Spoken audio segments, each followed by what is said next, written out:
Pois bem,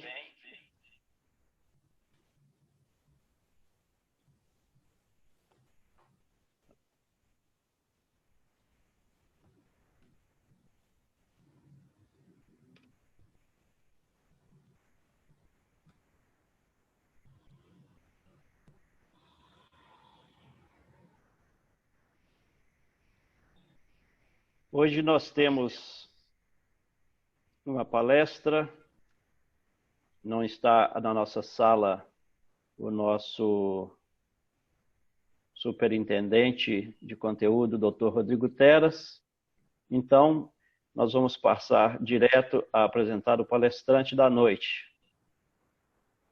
Hoje nós temos a palestra com o senhor Matheus Bicalho, sócio fundador da Flip Investimento.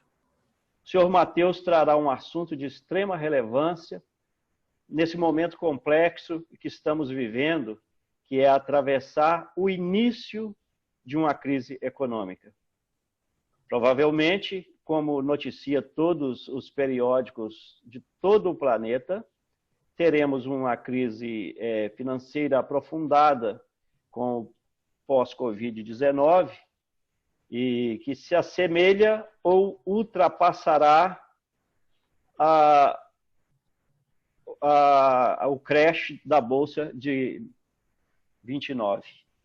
Isso nos leva a pensar em soluções e a Getro tem procurado apresentar várias soluções para enfrentarmos o pós-Covid-19, soluções na área da saúde, soluções na área do cuidado com a espiritualidade, e hoje nós queremos apresentar uma solução para que as nossas precauções na área financeira sejam feitas de forma assertiva, de forma a angariarmos bons resultados.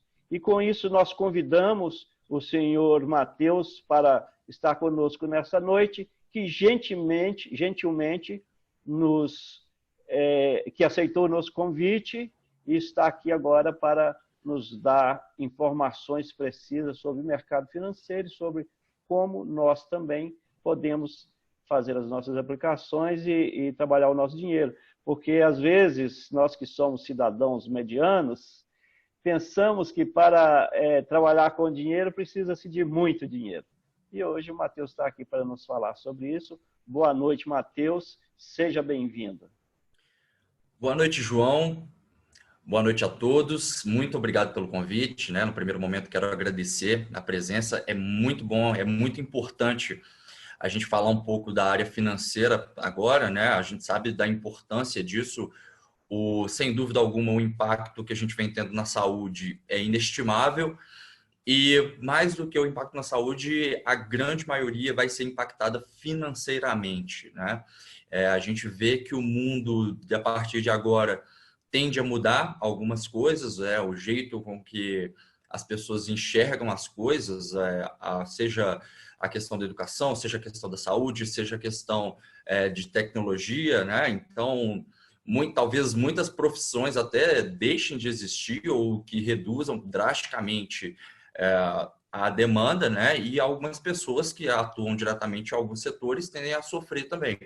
Então, quando a gente fala de economia, falar de saber lidar com o dinheiro, é para que as pessoas aprendam a construir algo, né? E que essa construção faça com que as pessoas, eu sempre costumo falar que a gente tem que se preparar para a próxima crise, né? Eu acredito que quem não se preparou financeiramente, quem não está preparado para essa crise, talvez seja tarde demais, passe um pouco de dificuldade. Então, a gente vai tentar entender como a gente pode investir, como a gente pode usar, né, dessas ferramentas financeiras que existem no nosso mercado para que a gente possa melhorar um pouco a situação, né, em torno disso tudo, para que o impacto causado pela questão do Covid-19 não seja extremamente desastroso na vida das pessoas, né? Então, falando um pouco de mim, João, se me permitem, né, meu nome é Matheus Ribeiro Bicalho, eu sou economista, tenho 26 anos de idade, já atuo no mercado financeiro há mais de 5 anos. Hoje sou certificado no mercado financeiro como especialista de investimentos, Vale ressaltar que no Brasil nós temos aí menos de 3 mil especialistas de investimentos certificados. Então, num país de 220 milhões, né, tem algum crédito, a certificação. E agora estou me preparando, finalizando algumas certificações de administração de recursos de terceiros, a mesma que os gestores de fundos de investimentos têm. Tá? Então, vai ser um prazer falar um pouquinho. Eu preparei um material, João, e dentro desse material, se você puder compartilhar com o pessoal, eu vou seguir um script, né? Eu separei alguns tópicos e eu acho muito importante, antes da gente falar sobre a crise e os impactos financeiros, a gente entender o cenário que a gente vivia há alguns meses atrás, o cenário que a gente vive atualmente e como, sim, né, depois de entender todo o cenário, que a gente veja lógica no que a gente vai fazer nas decisões financeiras que a gente vai tomar daqui para frente, tá bom? Bom, eu separei aqui para a gente, vocês vão ver alguns dados do ano de 2019. Nós começamos o ano de 2019 com uma expectativa um pouco melhor em relação à economia, já que a gente vinha de algumas mudanças de filosofia de parte econômica, né, no governo. Não vou entrar no mérito político aqui, eu vou falar no mérito econômico. Então, a gente vinha de uma mudança de filosofia do jeito do Brasil lidar com a economia. E num primeiro ano, né, depois de todo um primeiro ano de governo, a gente teve alguns dados, né? A gente teve um dado que foi o PIB, que teve um crescimento muito baixo, que foi de 1,1% dentro do ano de 2019. A nossa inflação, ela ficou ali quase um pouco dentro da meta, ela ficou ali dentro de 4,31% ao ano, e a nossa taxa básica de juros, ela chegou no piso histórico. Então, quando a gente tem esse cenário, você tem uma mudança comportamental, que é, antes o Brasil era um país que ainda é um país que tem um grande poder estatal, né, diferente de outros países desenvolvidos e até países emergentes pelo mundo. Você tem um pouco dessa mudança que o governo tenta tirar um pouco do poder estatal e migrar um pouco, né, a economia para o setor privado, deixar um pouco na mão do privado. E, num primeiro momento, o grande impacto disso, de fato, é no PIB. Né? Você tem esse impacto por mexer nesse jeito de se fazer economia. E com essas mudanças, né, com o estímulo do setor privado, você consegue fazer com que o país se desenvolva melhor e você tem alguns indicadores. Então, o IPCA ele começou a subir um pouquinho, né, já que a gente tinha um cenário favorável para produzir, começamos a ter um cenário favorável para produzir. Se você tem uma taxa básica de juros caindo, você tem um custo de capital baixo para as empresas também, então as empresas conseguem tomar dinheiro a um custo mais barato, elas conseguem pagar as dívidas com um custo menor. Uma empresa que tem menos dívidas é uma empresa mais lucrativa. E do lado rentista, né, o lado que a gente tinha de olhar sempre para a renda fixa, você tem uma Selic muito baixa, então investimentos na área de renda fixa começam a ficar um pouco menos atrativos, né, comparados a anos como 2014, anos próximos, que a gente chegou a ter uma Selic ali próxima a 14,25% ao ano. Então, essa pessoa que investia antes em renda fixa, ela tem que começar a procurar outras opções para poder fazer com que o capital ele tenha um rendimento melhor. E aí você tem um cenário onde as pessoas saem da renda fixa, elas precisam se expor um pouco mais a riscos para ter o mesmo retorno do passado, elas começam a migrar para a Bolsa, então a Bolsa ela começa a ter um movimento de CPFs entrando, um volume um pouco maior, tá? E aí quando você começa a ter esse movimento, obviamente vem junto com as empresas listadas na Bolsa que têm uma taxa de juros mais baixa, elas têm um custo menor, uma dívida menor, elas conseguem ser mais produtivas, né? Elas conseguem vender mais, elas lucram mais. Então, quando a gente fala de Bolsa de Valores, você tem um cenário que a cotação de uma empresa vai seguir sempre o lucro dessa empresa. Se essa empresa ela tiver lucrativa ao longo dos anos, a cotação do ativo tende a subir. E o contrário também é verdadeiro. Se a empresa apresenta prejuízos, a cotação tende a cair. E quando você tem já as empresas com um custo muito baixo, com a cotação subindo, um cenário favorável para a produção no Brasil, uma taxa de juros muito baixa, então pessoas migrando, você tem alguns efeitos, igual a gente teve, por exemplo, que foi a nossa bolsa saindo ali do patamar de 80, 90 mil pontos e chegando aí ao patamar de 120, 123 mil pontos. Tá? E aí a gente finalizou o ano de 2019 com esse cenário e a gente entrou no ano de 2020. Quando a gente entra no ano de 2020, o que acontece? A gente já tem uma outra expectativa. Por quê? Você tem, num primeiro momento, o governo, basicamente, ele tem três problemas graves, né? Que o primeiro era a questão de que você precisava economizar, você precisa economizar, né? A gente sabe que os gastos públicos são muito elevados, você precisa deixar o setor, né, quem produz no Brasil, os empresários, eles precisam de insumos e incentivos para poder produzir, né? Então você precisa desse insight e você precisa passar por reformas administrativas e tributárias, né?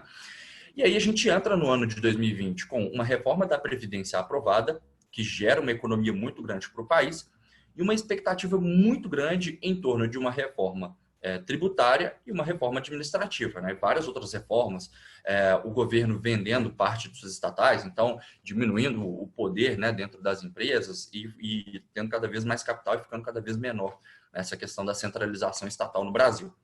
E aí você tem algumas expectativas, né? A gente tinha expectativa de um PIB de crescimento de 2,3% nesse ano de 2020.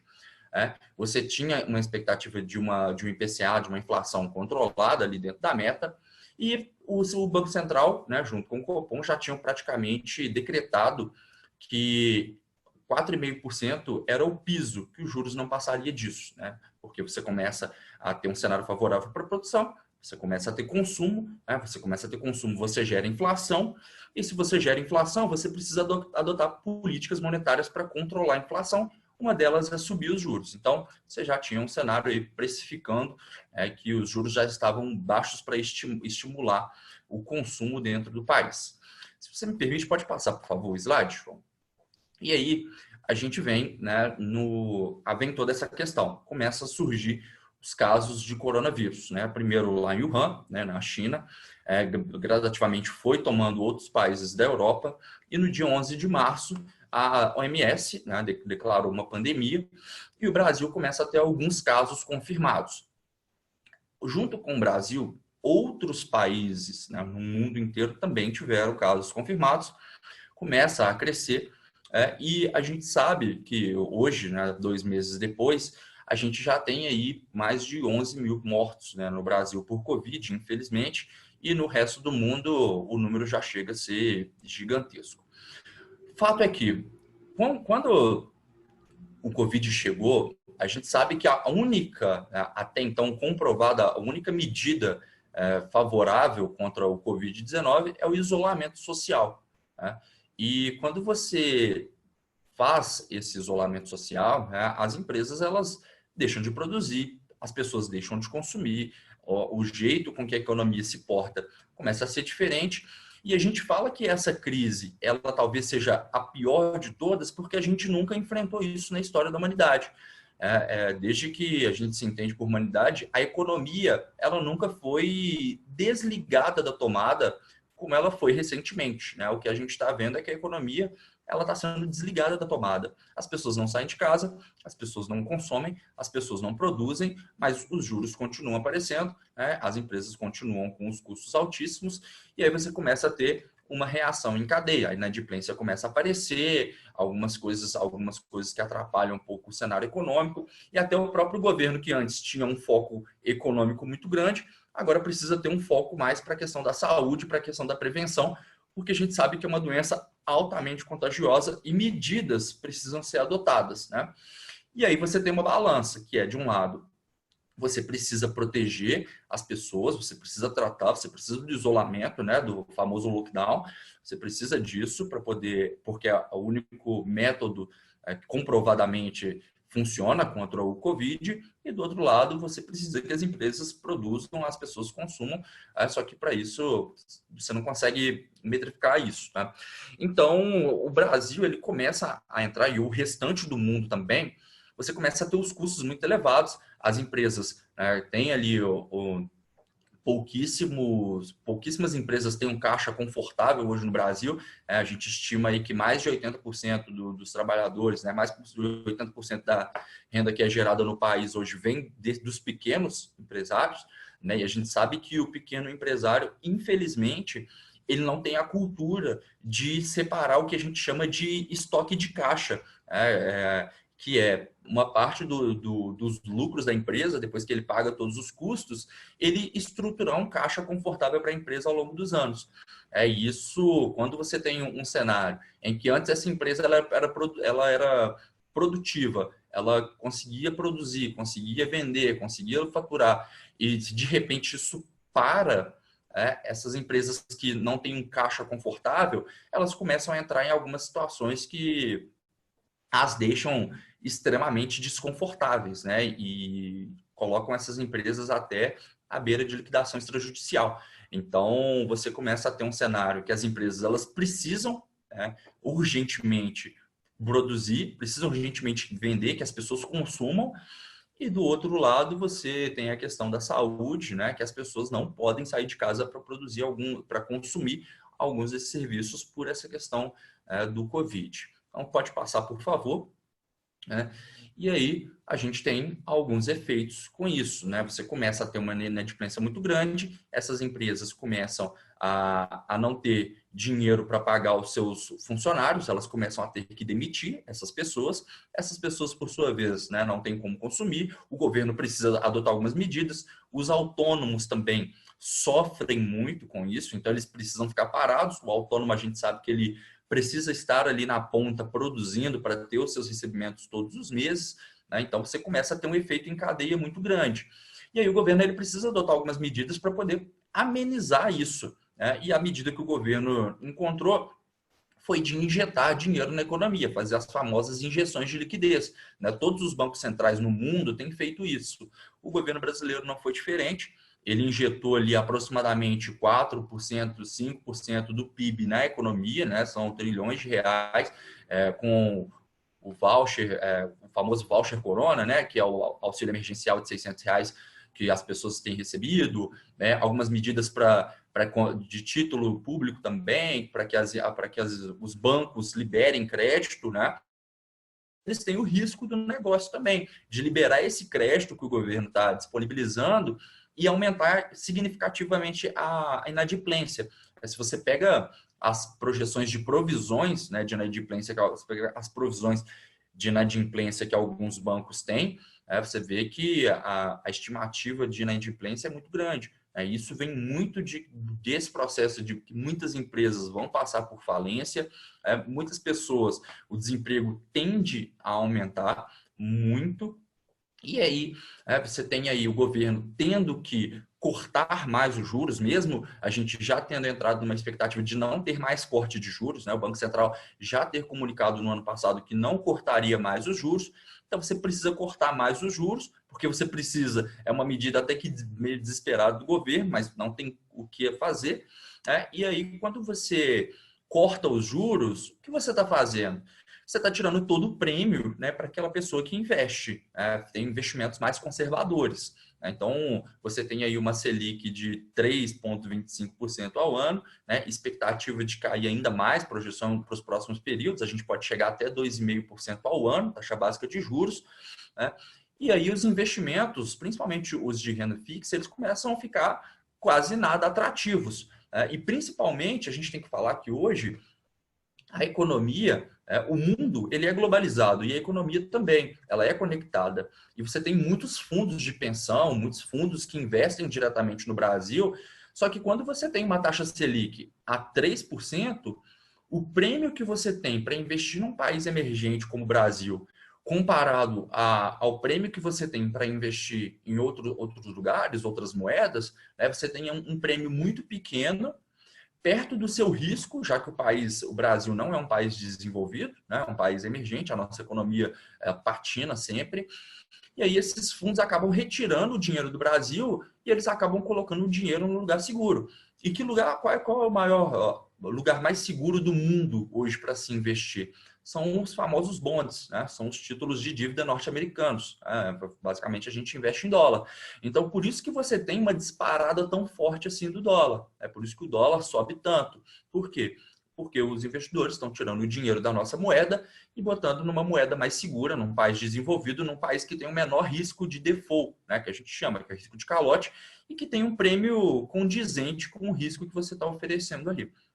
Então, você tem um cenário que começa a ficar completamente menos atrativo, apesar da taxa de juros estar baixa, né, diferentemente do outro cenário, onde você baixava a taxa de juros, as empresas tinham um custo de capital menor, conseguiam produzir, conseguiam vender. Como a gente tem uma pandemia que a única medida efetiva é o isolamento social, mesmo você abaixando os juros, as empresas não consomem, as empresas não produzem, perdão, as pessoas não consomem, e você acaba não conseguindo girar. Então, você acaba não tendo estímulo de consumo, acaba a inflação também não subindo, e você tem um cenário que o governo vai precisar ficar financiando isso, injetando isso.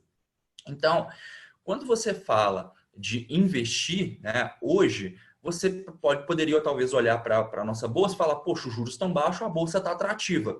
Mas as empresas que estão listadas na bolsa, muitas delas, estão passando por um momento turbulento também, que elas não estão produzindo, elas estão precisando emitir títulos para captação de recursos, para ter caixa para poder passar por esse período, elas vão precisar inovar, né, para poder tentar produzir e as pessoas consumir também. E a gente tem o outro lado, que as pessoas também estão perdendo empregos, né, dentro de microempreendimentos, que é o que move o nosso país hoje. Então, se as pessoas estão desempregadas, você começa a cortar algumas coisas, né? Você começa a não consumir. Então, as empresas, elas também têm dificuldade na ponta final, na ponta da venda. E se a empresa não está vendendo, se ela não está produzindo, não está vendendo, não está lucrando e, consequentemente, a cotação também não vai subir muito. Então, você tem um cenário que ele é um pouco conflitoso. Por quê? Poxa, eu tenho juros baixos. Meus investimentos de renda fixa, eles não estão mais tão atrativos assim. Agora, os meus investimentos em renda variável, talvez fosse o melhor momento para eles, também não é, porque as empresas também não estão produzindo, não estão vendendo. Né? Então, a gente precisa entender alguns cenários, coisas que a gente pode extrair, como a gente pode investir nesse momento. Tá?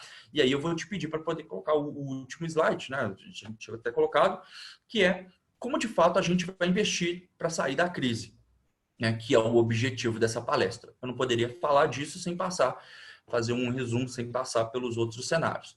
E como que a gente tem que investir? A gente tem que entender que o brasileiro ele é dividido em algumas camadas. Você tem o empresário, você tem o autônomo, você tem o funcionário do setor privado, você tem o funcionário do setor público. Mas o mais importante é que nesse momento, todos em específico precisam buscar liquidez. Então, você precisa ter dentro do seu portfólio ativos que tenham uma certa liquidez. O mercado financeiro, ele segue um tripé. Você tem rentabilidade, você tem a liquidez e você tem o prazo. Se você não tem prazo e tem liquidez, você não tem rentabilidade. Se você tem rentabilidade e tem liquidez, você não tem prazo. Então, você precisa de mais prazo para esse investimento render melhor. No caso das ações, por exemplo, que se eu vendo minhas ações, elas estão ali em 2 dias úteis disponíveis para eu sacar o meu dinheiro, mas eu preciso, num cenário tão volátil assim, as pessoas que hoje estavam compradas em ações estão tendo prejuízos e não podem vender para poder realizar. Então, você precisa analisar o seguinte: dentro do cenário de Covid-19 hoje, eu sou uma pessoa, o meu perfil é uma pessoa que tende a ter mais insegurança quanto à minha renda futura? Se a resposta for sim, eu preciso procurar investimentos com maior segurança, com menor rentabilidade e com maior liquidez. Por quê? Porque aí o perfil vai ser mais conservador, tá? Por quê? Porque essa pessoa não tem certeza de renda futura. Então, se ela coloca o capital dela, os recursos dela em investimentos que ela não tem essa liquidez, que podem apresentar prejuízos para ela, além de ela correr riscos com o capital investido, ela corre riscos dentro da própria casa dela. Então, se eventualmente essa pessoa ela entra na estatística de desempregados, ela vai precisar liquidar prejuízos para poder se manter, para coisas básicas, como alimentação, saúde, limpeza, algumas coisas nesse sentido. Então, para as pessoas que têm um perfil agora incerto, para as pessoas que estão passando por um cenário de incerteza, elas não sabem o que vai ser daqui para frente, se elas vão continuar empregadas ou não, recomenda-se que façam investimentos com maior liquidez, com maior segurança. Vou dar alguns exemplos. Você pode procurar Tesouro Selic, você pode procurar alguns CDBs com liquidez imediata, você pode fazer uma reserva, o que a gente chama de reserva de emergência, por um período maior, né? Então, você precisa estruturar os seus investimentos para que você tenha caixa para poder passar por esse período. A gente não vai olhar a rentabilidade, a gente vai olhar quais investimentos o meu dinheiro está ali e se eventualmente eu precisar para necessidades básicas, eu consigo resgatar com segurança e sem correr nenhum tipo de risco, tá bom? Então, o perfil vai para esse. Agora, você tem uma outra ponta. Se você é uma pessoa que dentro desse cenário, né, tem um caixa confortável, consegue passar por esse período, está tendo, o período está sendo produtivo, né, proveitoso, a pessoa tem conseguido manter as operações, a produtividade, é um empresário, é um autônomo de algum setor, por exemplo, tem pessoas que são donas de e-commerce. O e-commerce, a gente sabe que as vendas subiram estratosfericamente nesse período. Por quê? Porque as pessoas estão de casa, elas precisam consumir de casa, elas estão faturando de casa. Então, elas estão consumindo de casa. E essas pessoas que têm e-commerce, elas estão vendendo mais. Então, se você é um empresário de e-commerce, é um exemplo, você está tendo lucros com esse período, né? Você consegue ter uma reserva emergencial, você constrói uma reserva de emergência ali por um período aproximadamente de 6 meses do seu gasto mensal, e aí você pode começar a fazer alguns investimentos um pouco mais de risco para o longo prazo. Você pode aproveitar um cenário um pouco mais caótico. A gente sabe que a economia é cíclica, as crises vêm e vão. A crise de 29 talvez tenha sido a pior crise, ela veio e ela passou. A de 2008 também, quebra generalizada dos bancos, ela veio e passou. Várias outras crises ao longo da história, elas vieram e passaram.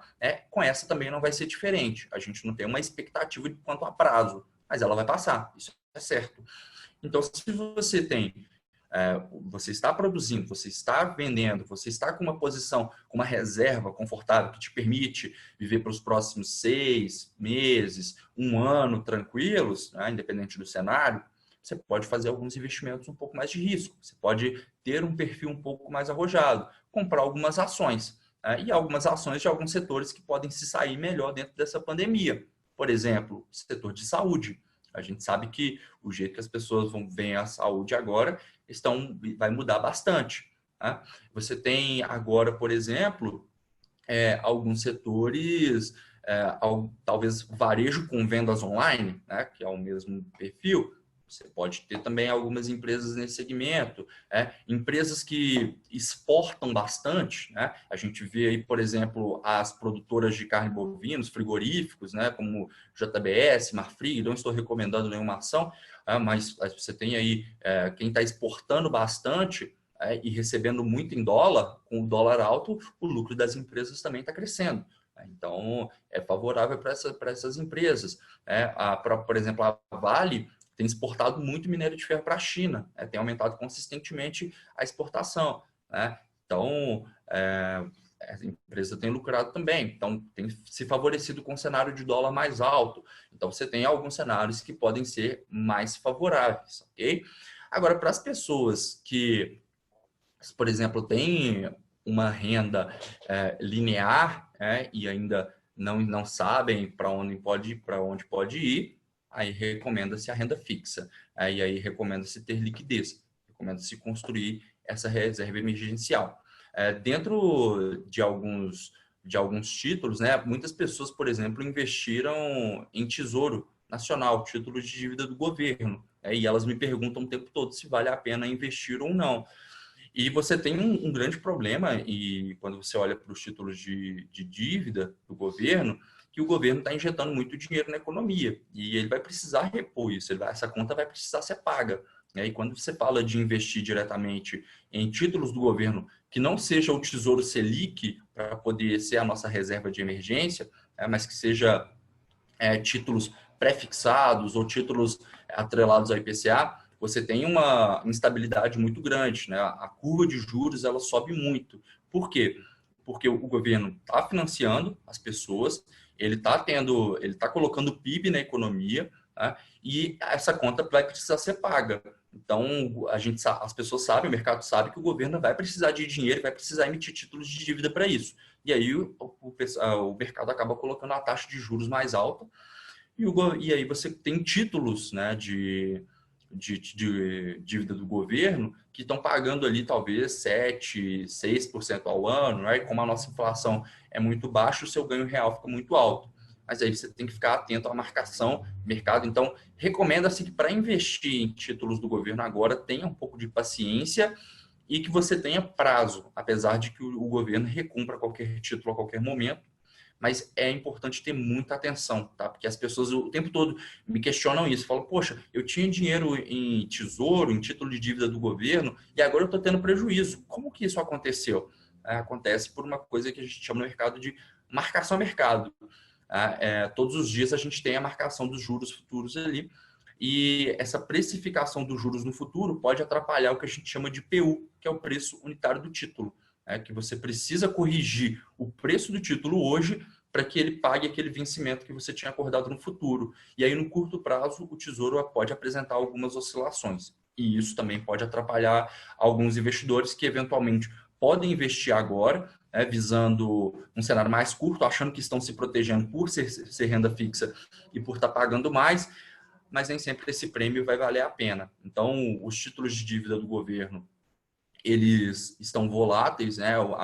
Os juros está muito instável ainda, essa precificação está acontecendo a todo momento, então recomendaria que a pessoa tivesse um pouco mais de paciência para investir, a não ser que seja o caso da pessoa que pode investir por um prazo maior, que aí você tem um prêmio favorável ali, né? No curto prazo, os títulos têm um prêmio favorável. Agora, se você é uma pessoa que não tem certeza do cenário daqui para frente, aí você precisa, de fato, pensar nesse primeiro momento em construir uma reserva, construir um colchão e ter liquidez. E aí eu olharia para esses títulos como Tesouro Selic, CDBs com liquidez imediata, talvez algum fundo de renda fixa também que possa propor uma liquidez ali bem rápida, né? Você tem a liquidez em D1, alguma coisa nesse sentido, não mais do que isso.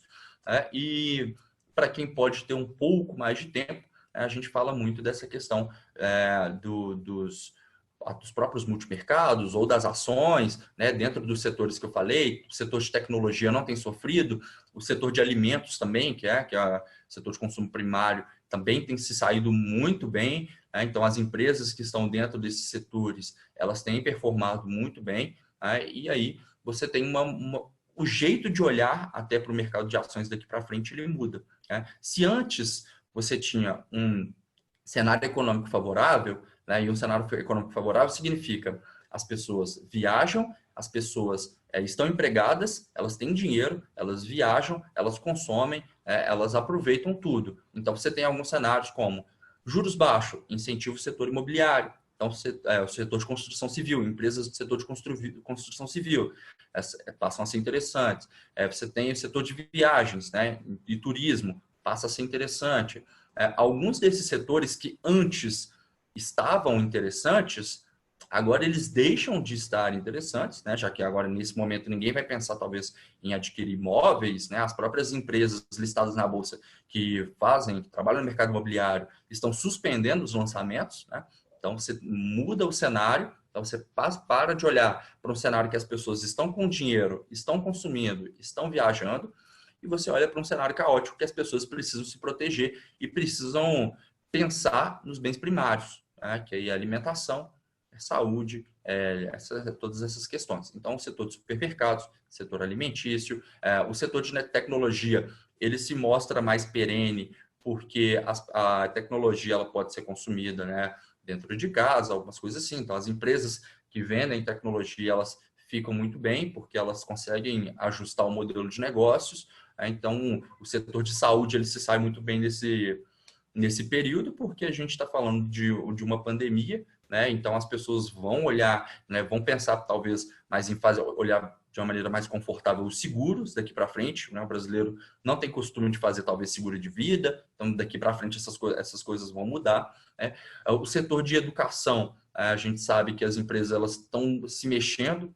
Então, o EAD, né, e as próprias lives, eu vejo muitos professores dando aula, dando continuidade nas aulas online.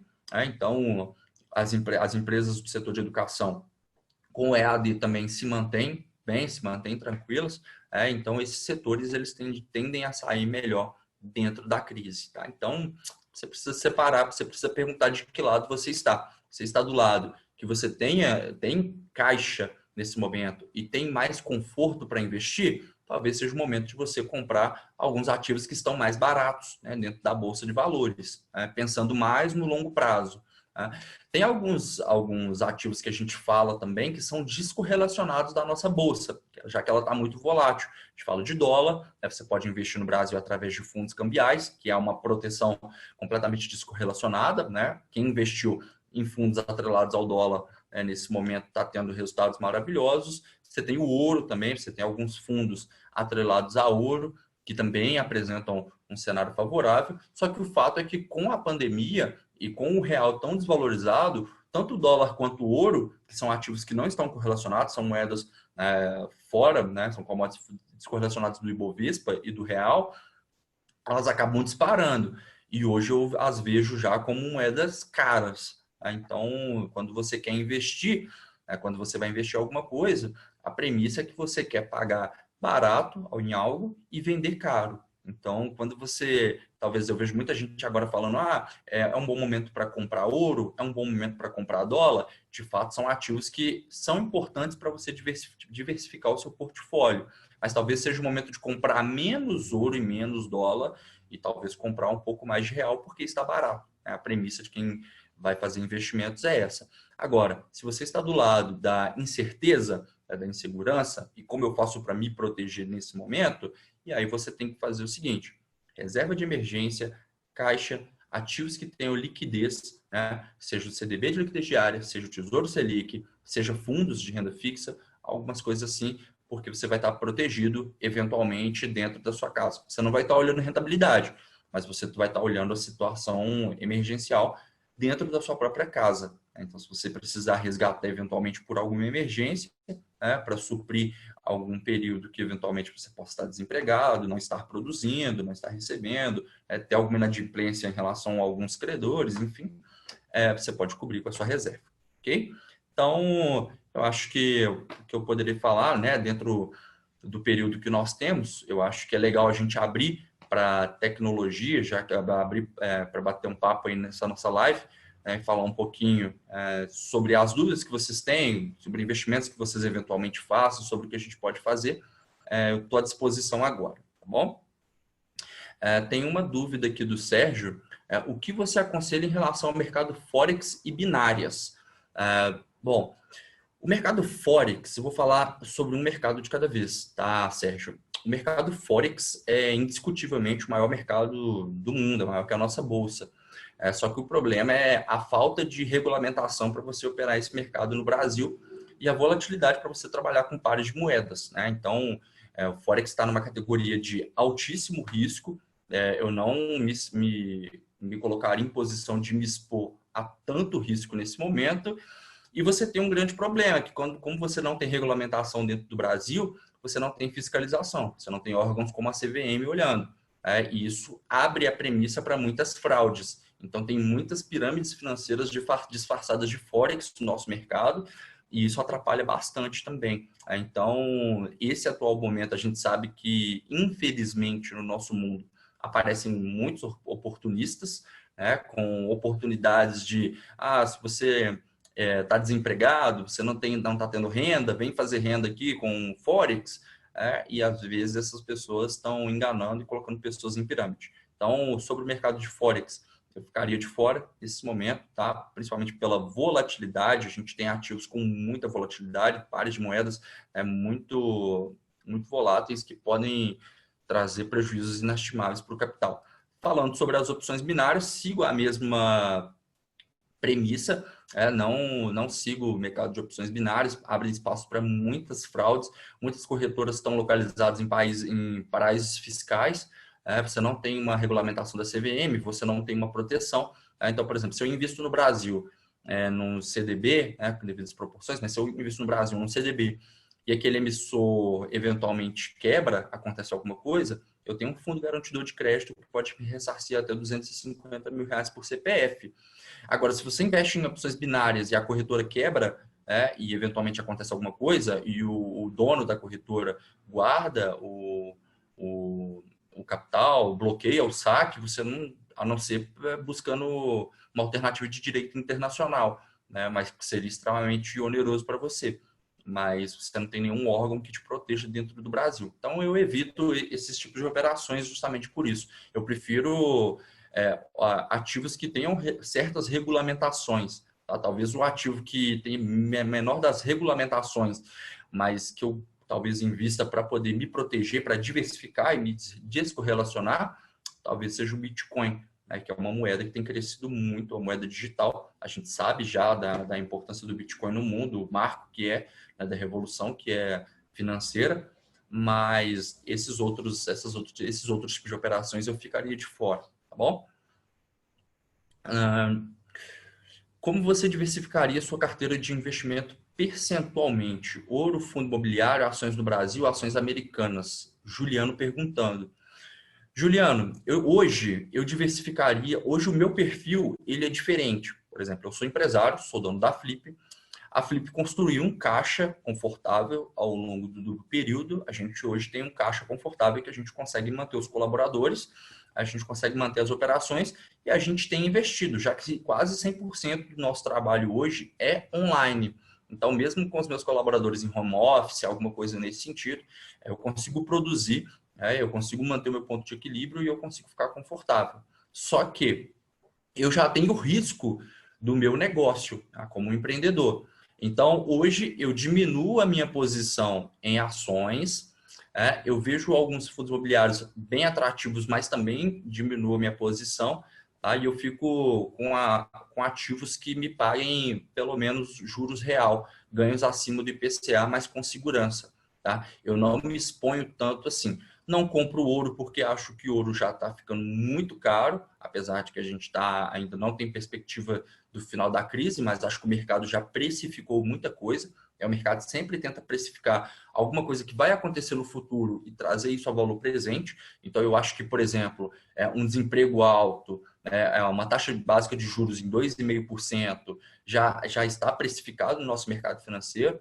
Então, hoje eu investiria mais de 60% do meu patrimônio em renda fixa, com ganhos que me permitam ali ganhar acima do IPCA, mesmo tendo um caixa confortável dentro da empresa e conseguir passar por esse período, e colocaria ali talvez 10% do meu patrimônio em dólar, 5% em ouro, já que é uma posição que eu já acho que estava ficando bastante cara, e a maior parte eu teria ações e fundos imobiliários brasileiros, porque eu acho que tem muitas oportunidades. Tem muitas empresas boas que estão com caixa confortável, que vão passar por esse período bem e que vão aproveitar um momento que os concorrentes não têm um caixa tão confortável. Eventualmente, alguns concorrentes dessas empresas vão falir e esses consumidores eles precisam ir para algum lugar. Então, eles vão para as empresas que restaram. Então, as empresas que têm um caixa e vão conseguir passar por esse momento de maneira confortável, elas tendem a sair melhor nos próximos anos do que estavam até antes da pandemia. Mas para isso você precisa ter já uma reserva estruturada para poder ter essa paciência de investir para longo prazo, fazer boas escolhas, conseguir entender que nesse curto prazo a gente vai ter uma volatilidade muito alta, o mercado ele vai ser extremamente agressivo, tanto para cima quanto para baixo nesse primeiro momento, mas que no longo prazo a perspectiva vai ser muito boa, ok?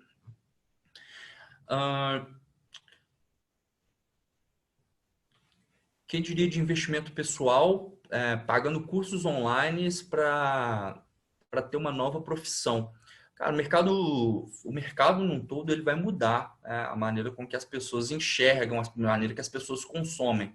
Então, mais e mais as pessoas vão procurar conteúdos online, vão procurar fazer coisas online. Elas entenderam que o online ele tem uma comodidade, ele tem uma praticidade muito grande. Eu sou um grandíssimo defensor da internet. Eu acho que todos os empreendimentos eles têm que ter uma parte na internet. que seja uma padaria, você precisa entender a internet e ter uma forma de escalar sua padaria dentro da internet, né? Muita gente fala, mas não é possível, como uma pessoa vai na minha padaria consumir pela internet? É possível, a gente só precisa entender como, entender o jeito que as pessoas podem consumir produtos de uma padaria pela internet. Então, o jeito que as pessoas veem a internet, o jeito que as pessoas consomem a internet vai mudar. Então, cursos online, dependendo do curso, dependendo da área, né? Se for atrativo, se tiver uma demanda, se tiver algum valor de fato para as pessoas, é uma área muito boa que tende a crescer muito, tá? Mas, né, não sou um especialista em e-commerce e cursos online para poder falar. Estou nos Estados Unidos. Qual seria a melhor maneira de aplicar dinheiro no Brasil hoje? Muito obrigado. Fábio, para você poder fazer investimentos, a gente tem aqui na Flip uma série de clientes que estão fora do país, né, e querem investir os recursos aqui, e muitos já deram até saída fiscal. E quando você dá a saída fiscal, você tem um problema muito grande, porque você é um investidor não residente. E qual que é o grande problema de você ser um investidor não residente no Brasil? Porque o banco, ele tem um custo muito alto para poder abrir a sua conta e manter a sua conta aqui. E aí o banco geralmente tem um custo muito alto para você abrir a conta, transferir o seu dinheiro para o banco, pegar o seu dinheiro do banco e colocar numa corretora. Então o banco ele fica com todo o custo, todo o risco para no fim das contas o seu dinheiro passar por um trâmite extremamente burocrático e ir na ponta final para a corretora, né? Mas existem algumas maneiras, como não sou do direito, né? Não vou adentrar com tanta profundidade, mas talvez você possa abrir, né, um CNPJ no Brasil, né, ter uma residência aqui, fazer investimentos pagando tributos de PJ aqui para poder fazer investimentos, dependendo do patrimônio que você tem. Então, é uma das alternativas, tá? Se você depois quiser seguir a página da Flip Investimentos e chamar a nossa equipe no direct, eu posso até te recomendar, né? Posso até te direcionar para o nosso sócio. O sócio da Flip Investimentos hoje é focado em direito empresarial, ele vai poder explanar mais sobre os trâmites jurídicos para poder fazer isso, tá bom? Você aconselha Bitcoin nesse momento? Qual a sua visão do halving? Bom, Bitcoin eu sempre recomendo, né, por ser um ativo descorrelacionado com o Ibovespa, só que pelo fato dele ser descorrelacionado com qualquer moeda no mundo, né, num momento de caos agora, ele tende a se valorizar muito. Se você pegar aí nos últimos meses, Bitcoin talvez tenha se valorizado de uma maneira absurda, entregado o que títulos no Brasil não pagam em 1, 2, 3 anos. Só que, qual que é a premissa de todo investimento? Eu sempre falo isso, é você pagar barato e vender caro. Então, o atual momento, se você tem uma posição de caixa confortável, se você quer se expor a riscos, eu olharia muito para o cenário de ações brasileiras, né, sabendo escolher boas ações de bons setores, que vão ter um preço aí muito abaixo do seu valor justo, né, do que a gente chama de valuation no mercado, vai estar com valuation muito barato, e aí você pode ter uma rentabilidade maior no longo prazo. Porque a economia se estabilizando, né, depois que a gente passar por todo esse cenário extremamente caótico, né, depois que a gente passar por todas as reformas que a gente tem que passar, as dívidas serem colocadas no lugar, as coisas voltarem a produzir, aí você não vai querer ter Bitcoin, você vai querer ter ações.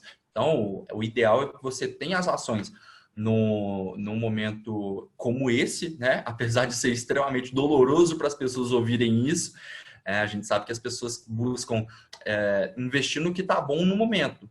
Só que o problema quando você investe no que está bom no momento é que você está comprando caro, porque o mercado já precifica tudo isso. Então, você compra as coisas caras e vende barato. E aí você acaba perdendo dinheiro no fim das contas. Então, a gente sempre vai buscar eu diversificaria o patrimônio. A gente tem que buscar sempre diversificar em todas as pontas. E depois que você diversifica, a maior parte vai para o que está mais barato. E você pode ter a menor parte em bitcoins, né, diversificando o seu patrimônio. E aí você vai fazendo aportes constantes, fazendo o que a gente chama de preço médio. Ao longo dos anos, o seu retorno ele tem que ser muito melhor. Mas se você tiver mais constância do que volume. Então, se você, todos os meses, vai fazendo aportes, rebalanceando a sua carteira, né? Agora talvez comprando o que esteja mais barato, que são ações, e um pouco menos o que está mais caro, que é bitcoins. E aí, quando o cenário se inverter, você compra mais o que está mais barato, que talvez sejam bitcoins, e um pouco menos o que está mais caro, que são ações, no longo prazo sua carteira vai estar balanceada e seu resultado vai ser muito satisfatório, tá bom? Deixa eu ver mais perguntas do pessoal aqui. A gente parou no Fábio, depois o Sérgio falou. O Nuno me perguntou o que dizer sobre investimentos em network marketing. Para mim, um mercado fantástico. Eu acho que as pessoas não sabem usar esse mercado no Brasil. Infelizmente, o brasileiro ele sempre quer um atalho. A gente já foi comprovado, existem empresas gigantescas no mundo que trabalham, né? O próprio Donald Trump, presidente dos Estados Unidos, tem uma empresa que tem um foco em vendas diretas, né? A gente sabe que é um modelo muito interessante, só que no Brasil as pessoas não sabem utilizar desse modelo, querem tomar atalho para tudo, as pessoas acabam focando para o lado da pirâmide e isso acaba atrapalhando o mercado num todo. Então,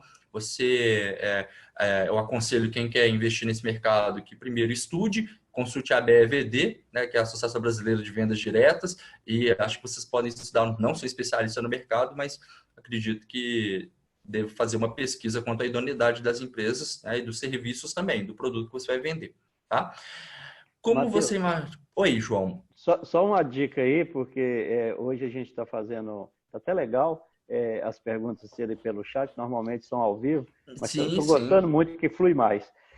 Só uma informação para você, o Nuno é angolano e mora aqui em Portugal. Perdão, então. Então, aí eu não vou saber explanar sobre os órgãos, né, que regulamentam o mercado de network marketing em Portugal.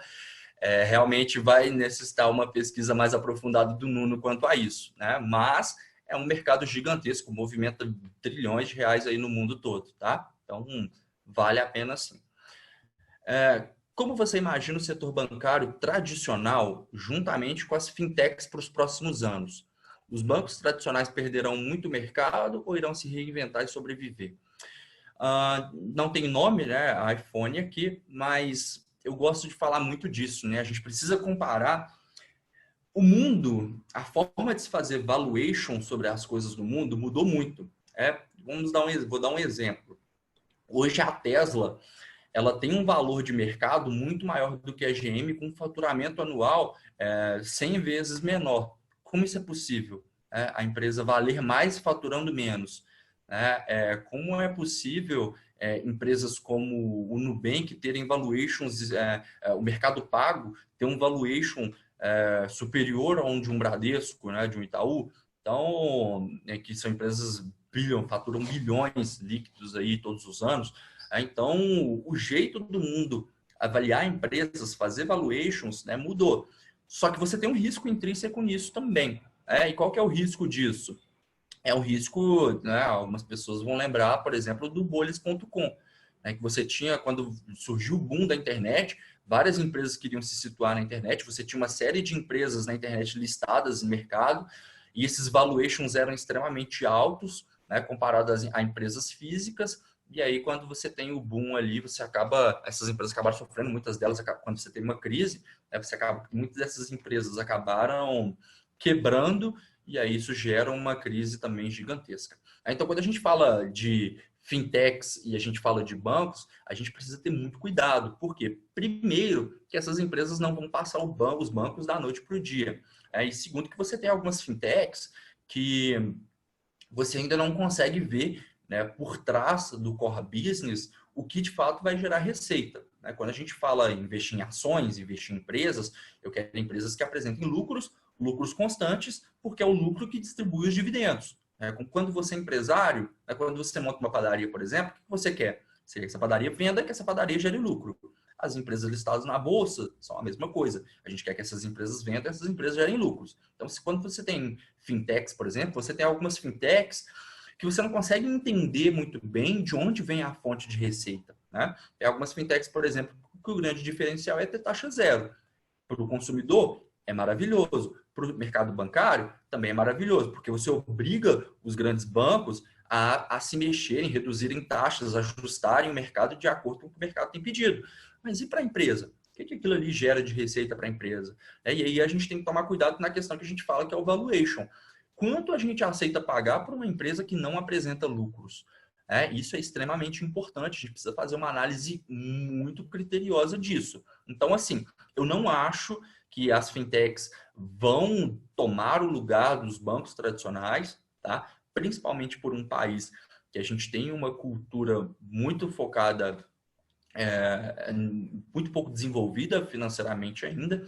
Então, eu acho que muitas pessoas ainda procuram grandes bancos, fazem seguros, fazem consórcios, fazem outras coisas, mas os bancos eles vão perder um pouco de mercado e eles vão precisar se reinventar. Só que esses bancos eles têm caixa também para poder fazer algumas movimentações e fazer algumas proteções. Vou dar um exemplo. O Itaú comprou 49% da XP. Para o Itaú é uma grande proteção. Por quê? Porque a gente sabe que a XP é uma empresa, é uma corretora, a maior corretora da América Latina. Uma empresa que cresce absurdamente ano contra ano.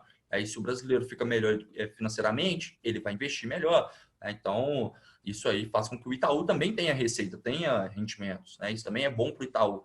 Então, a gente precisa ter muito cuidado quando a gente fala de fintechs tomarem o lugar dos grandes bancos e até entender quanto que a gente está pagando pelos valuations dessas fintechs, tá? Que eu vejo valuations absurdos aí.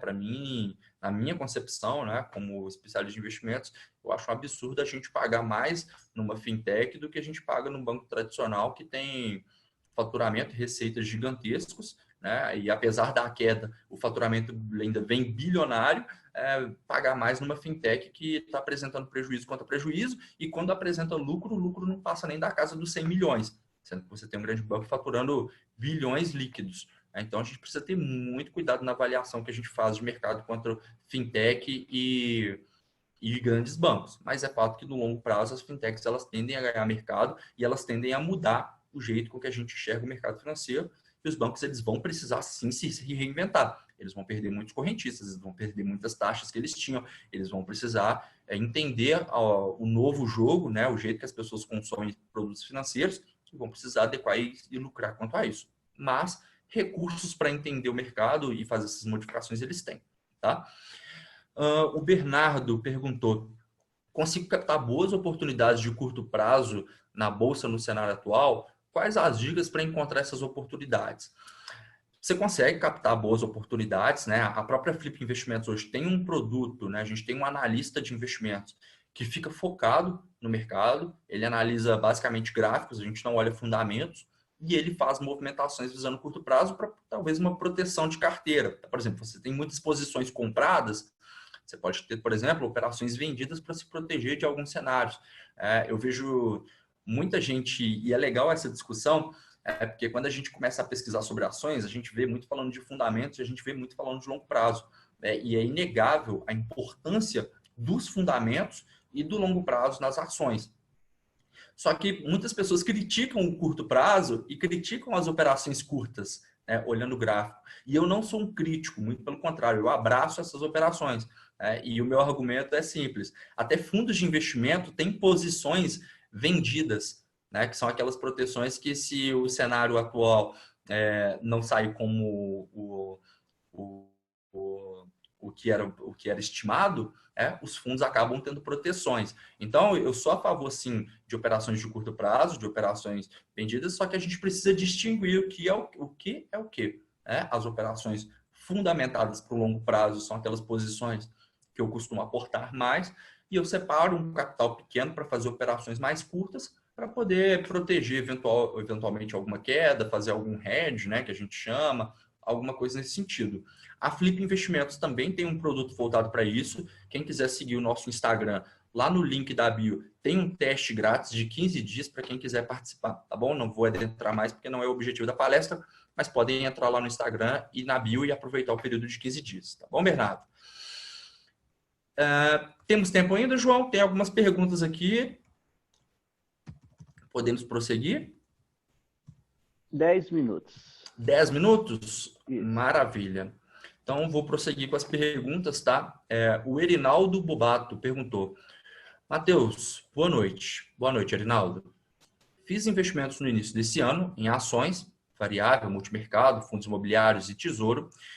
E diante do cenário que vivenciamos e quedas abruptas no mercado de ações, na sua opinião, qual é a perspectiva de reaver as perdas investidas?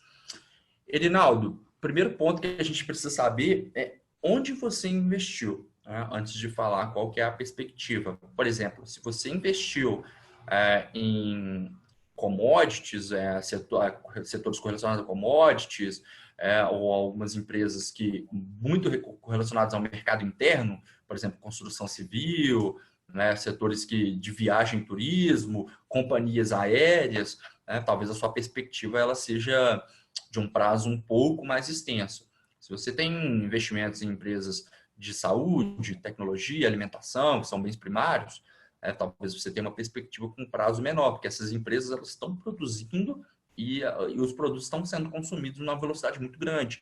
Então, você tem períodos diferentes para a mesma modalidade. E até os fundos multimercados. Por exemplo, tem fundos que a maior posição do fundo é em ações. Tem fundo que a maior posição é em dólar, né? Tem fundo que a maior posição é mercado exterior. Então, são N cenários. E aí a perspectiva pode mudar de acordo com a diversificação do seu portfólio, de acordo com o que você tem de mais risco ou menos risco. Tá? Então, isso é um cenário que precisa ser analisado com muito critério.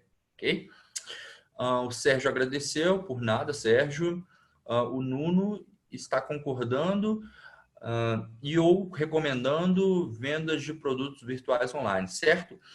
Não recomendo nunca, né? Mas concordo que é um mercado muito grande. Eu acho que sou muito leigo para poder dar qualquer tipo de recomendação, principalmente sobre network marketing, tá?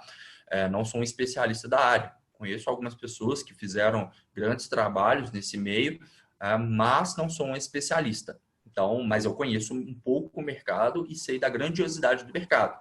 A gente precisa entender as regulamentações, os órgãos, as empresas que você está se afiliando para poder fazer um trabalho bem legal aí, bem certo para você, né? Que a empresa vai te oferecer uma estrutura interessante.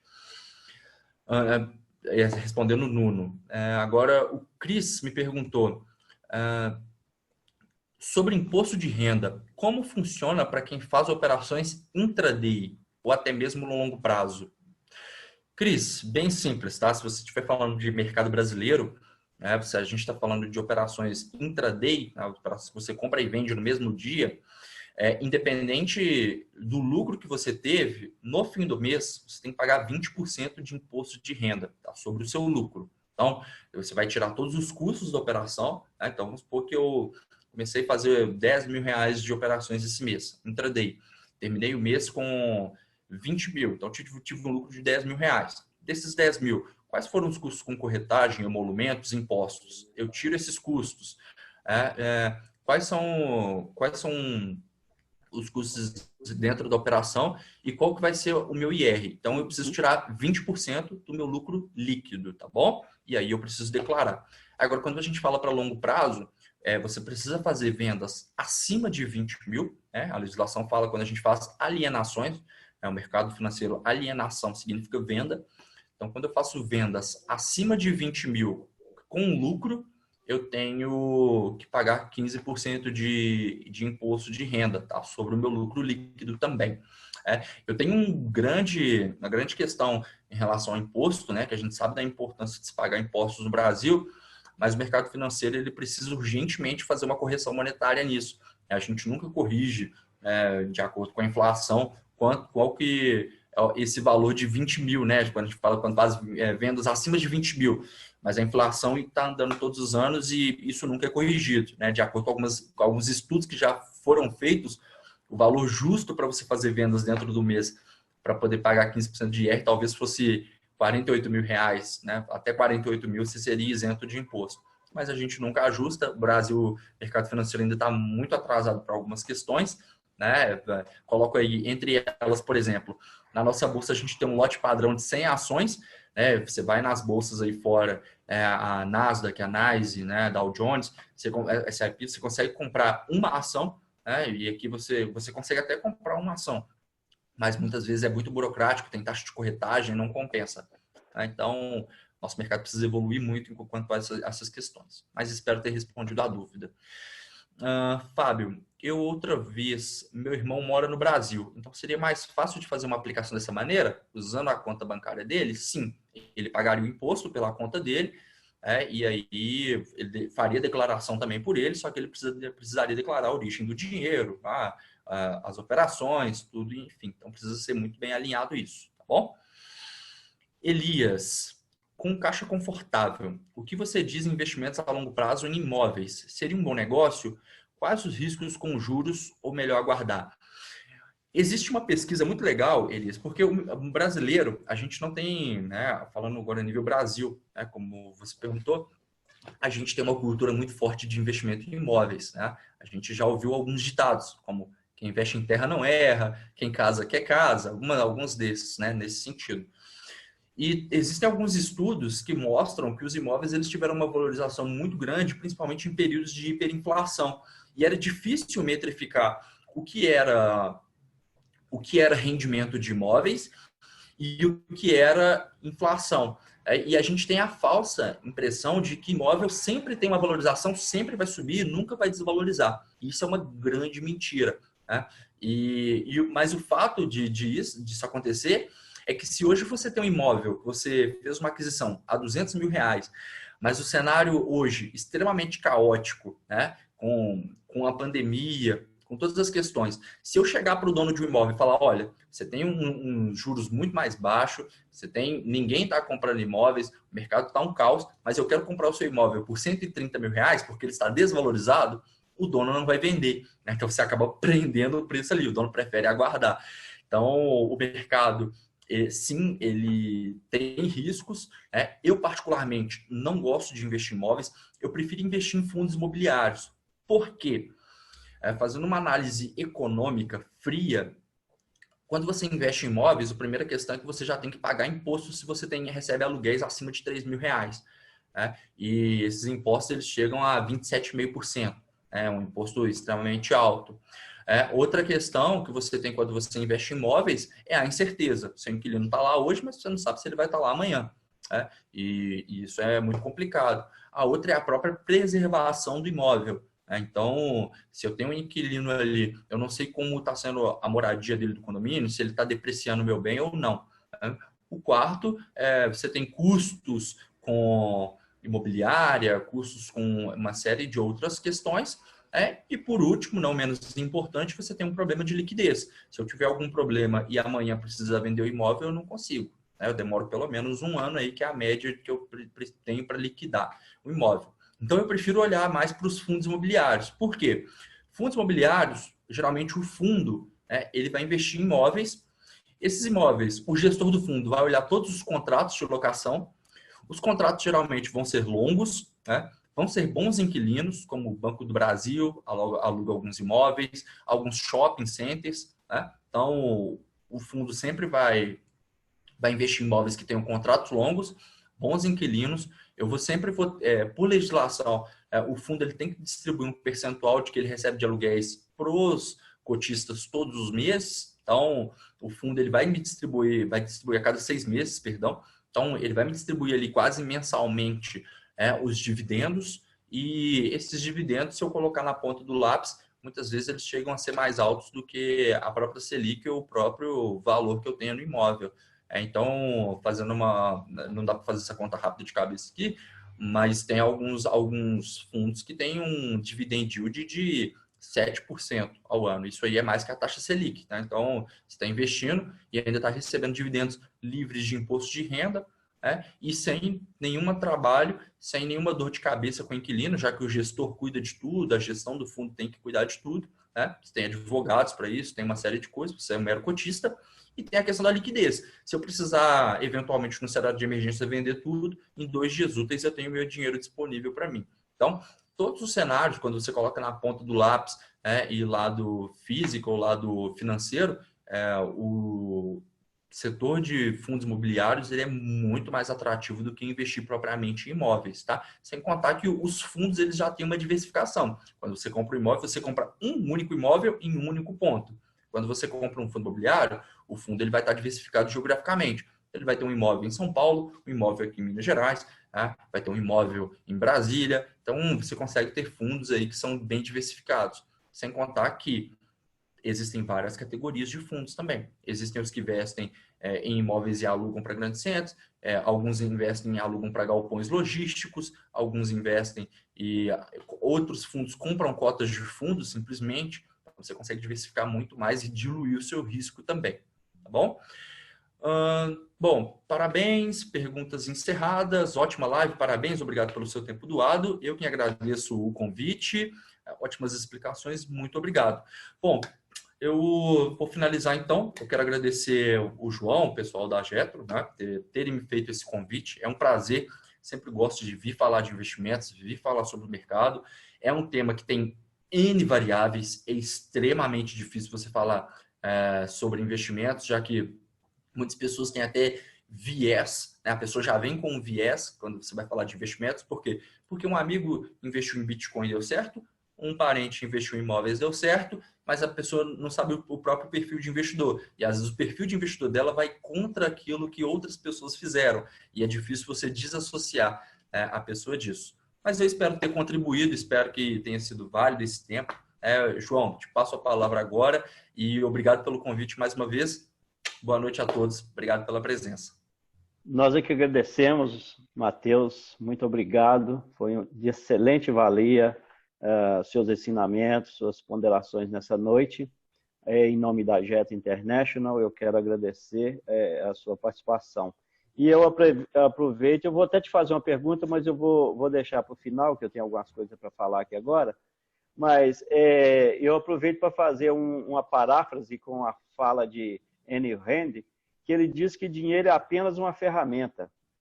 Ele irá levá-lo onde quiser, mas não vai substituí-lo como um motorista. E eu aqui, como representante, diretor executivo da Jet International, eu parafraseando, eu digo que o dinheiro é uma ferramenta, vai te levar em todo o globo, mas não vai substituí-lo como um diplomata civil, humano e humanitário. Então, para você poder fluir, você precisa de credenciais que abram portas para você. E as credenciais da Getro, elas têm esta missão de abrir portas, de dar fluidez para aquele que aporta, para que ele possa desenvolver o seu trabalho, desenvolver a diplomacia humana, humanitária, a diplomacia civil, por onde quer que ele anda. Então, se você não conhece as credenciais da Jet e como ela atua, nós estamos prontos para poder lhe dar essas informações. E lembrando também que Lao Tzu diz que uma jornada de 1000 quilômetros precisa começar com um simples passo. Então, hoje, a Jet deu um simples passo de trazer mais informações sobre um mundo que é um mundo à parte, que é o mundo do investimento financeiro, que nem todos nós compreendemos como funciona de fato. Então, nós só temos que agradecer, Matheus, pela sua explanação e seus ensinamentos. Eu quero aproveitar também e falar que nós estaremos ainda continuando nosso ciclo de palestras. Amanhã nós temos a palestra do nosso querido baluarte jetriano, diplomata civil humanitário, doutor João Batista de Oliveira. Às 20 horas falará sobre técnicas de comunicação e apresentação. O doutor João Batista de Oliveira é advogado, é diplomata civil humanitário, é professor, autor de vários livros, principalmente na área da comunicação, então será de grande valia. No dia 15, nós teremos o nosso querido Sebastian Sou, Sebastian Sou foi um garoto propaganda de uma marca conhecida, uma magazine de roupas, e ele transformou-se de apenas um garoto de propaganda na sua própria marca. Ele hoje, Sebastian Sou, é a marca, uma marca bem difundida, uma marca bem trabalhada no mundo artístico. Ele também é um agente social, tem um trabalho social muito lindo em São Paulo. Eu recomendo assistir à palestra do Sebastian, uma marca de sucesso. E todos os sábados, às 15 horas e 17 horas, nós continuamos com as palestras do Dr. Rodrigo Teras sobre capelania familiar, como aconselhar famílias. Então, eu convido a todos para participar. E a minha pergunta, Leandro, desculpa, Matheus, amanhã a pessoa vai entrar lá no site www.flipinvestimento.com e vai te fazer uma pergunta. O que eu faço hoje para eu dar o start? Qual seria a resposta que você daria para ela? Bom, João, Obrigado pela pergunta, né? Maravilhosas palavras. Bom, amanhã, né, se a pessoa quiser começar a investir, a primeira dica que eu dou para a pessoa é: entenda o seu perfil de risco, entenda o seu cenário. Não, eu vejo muitas pessoas tomando decisões e depois olhando o próprio perfil, olhando os objetivos pessoais. Eu vejo muitas pessoas que me procuram diariamente e falam assim: Matheus, eu investi em ações, estou tendo prejuízo e vou casar daqui a 6 meses, eu preciso do dinheiro. E agora? Eu falo, cara, adia o casamento que está em pandemia, ninguém tá podendo sair de casa, não está podendo aglomerar. Então, entenda os seus objetivos, entenda o que você tem, né, como necessidades, né? Entenda o que você tem com prazos na sua vida. Se você tem um prazo confortável, se você já tem reservas construídas, você pode perfeitamente investir em boas ações que vão se valorizar muito ao longo dos anos. Agora, se você tem objetivos de curto prazo, como casar, ou tem uma viagem já marcada, uma coisa assim, não faça investimentos de risco que o seu capital possa ficar preso. Né? Então, o conselho, se eu puder fazer um resumo, João, seja ambicioso, mas não seja ganancioso. A ganância gera prejuízos, tá bom?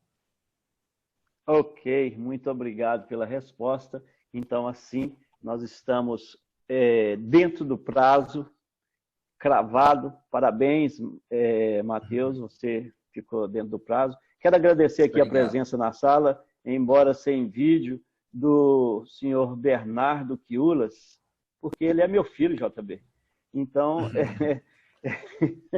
então eu estou agradecendo aqui a presença do Bernardo. Bom ver pelo menos a sua foto aqui. Você não quis entrar de vídeo, né? Mas é bom ver pelo menos a sua foto aqui, meu filho. Saudades, viu? Muita saudade.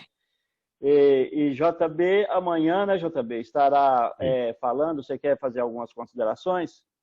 Quero fazer rapidamente uma consideração. Esse tema é importantíssimo e muitas pessoas estão mal informadas a respeito de como trabalhar o dinheiro. Uma das más informações é imaginar que só com uma grande importância, um grande valor, é que você pode fazer alguma coisa. Não é a realidade. Uma outra coisa a lembrar é que nós temos aqui na América Latina, particularmente no Brasil, a filosofia da pobreza. É bonito ser pobre, é grandioso ser pobre, o pobre vai para o céu e é horrível ser rico. O rico é detestado, o rico é visto sempre com reservas. É a filosofia da pobreza, contrariamente ao que acontece nos Estados Unidos, que é a filosofia da riqueza. Lá o indivíduo que enriqueceu, naturalmente por meios lícitos, que enriqueceu, que fez fortuna, é visto como herói e como modelo. Aqui não. A coisa aqui é totalmente diferente. Mas há também a considerar o seguinte: os ricos americanos são filantropos. Eles tiram do seu dinheiro para fazer doação. Muitos fazem doações às universidades em que estudaram. Outros fazem a campanhas. Todos eles, os grandes milionários, todos eles, sem exceção, são filantropos. Aqui no Brasil, não. É o contrário. Os ricos querem tirar dos pobres. São Robin Hoods ao reverso. Infelizmente. Temos que pensar nisso, temos que mudar a filosofia do brasileiro, a mentalidade do brasileiro. Para isso, temos que começar na escola. Temos que mostrar que a realidade é outra, que riqueza não é suja, que riqueza não é pecado. E para findar, Jesus disse: não podeis servir a Deus e a Mamon. Mamon era o deus da fortuna, o deus do ouro. Mas ele está falando em servir, isto é, inclinar-se perante ele. E eu tenho dito muitas vezes que o dinheiro, o ouro, é um ótimo servo. Faz tudo aquilo que você quer que ele faça, mas é um péssimo senhor. Se você o aceita como seu servo para fazer coisas para você, ele é ótimo. Mas se você se inclina a ele, colocando-o como seu Deus, seu Senhor, ele é tirânico, ele é despótico, ele é cruel. Que essas considerações, somando-se a esses ensinos muito oportunos, muito ricos que você trouxe, Mateus, nos ajudem a pensar melhor sobre o valor dinheiro, sobre o valor ouro, sobre a bênção de ser rico para abrir as mãos e ajudar aqueles que mais precisam. E convido a todos, reiterando o convite do meu querido xará João Arlindo, para amanhã. Eu vou falar sobre técnicas de comunicação e apresentação. Como é que nós devemos fazer para enriquecer a nossa comunicação, enriquecer a nossa apresentação.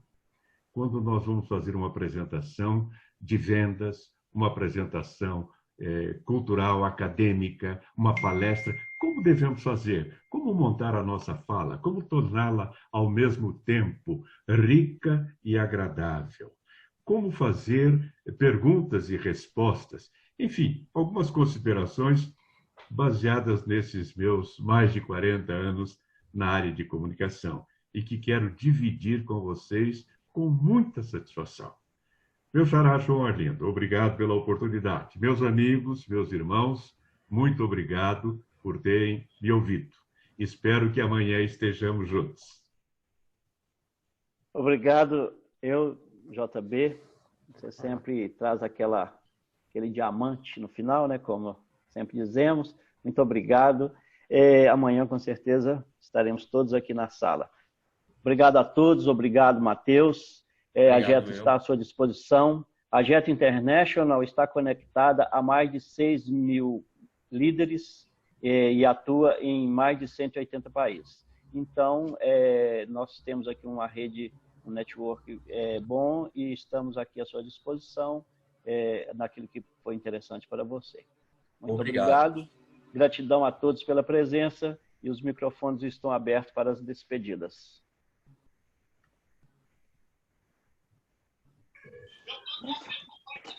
Boa noite a todos. Boa noite. Boa noite. Bom dia a todos. Muito obrigada. Cá já é bom dia, né? Bom dia também a todos. Muito Olá, obrigado. já é bom dia. Às 2 da manhã. Boa noite a todos. Boa noite a todos, muito obrigado. Excelente palestra sobre a questão financeira aí. Muito obrigado, Mateus. As considerações do Dr. JB aí, sem palavras. Muito obrigado. Como sempre, né, definido pelo Dr. João Arlindo, um diamante no final para poder abrilhantar as palestras. Amanhã estamos juntos, Dr. JB. Uma boa noite, um forte abraço. Boa noite. Uma boa noite a todos, obrigado. Boa noite a todos. É o segundo dia que eu participo da palestra. Parabéns, João Arlindo, né, tanto da palestra de ontem e a de hoje. Eu aprendi muito, entendeu? E queria agradecer a todos vocês. Parabéns aí ao pessoal da Jetro. Muitíssimo obrigado. Chama seus amigos e seus inimigos para assistir às palestras. Boa noite a todos. Boa noite, obrigada. Boa noite, Teolínia. Grande Nuna. Estamos juntos. Gostei muito do JB nas considerações finais. E amanhã eu vou estar ligado aí também nessa live. Com todos. Os senhores e as senhoras ficam à vontade para ir se retirando, tá? Ok. Boa noite a todos, ou seja, bom dia. E obrigada pela brilhante palestra e as considerações do Dr. JB. É claro que amanhã já estou dentro. Bom dia.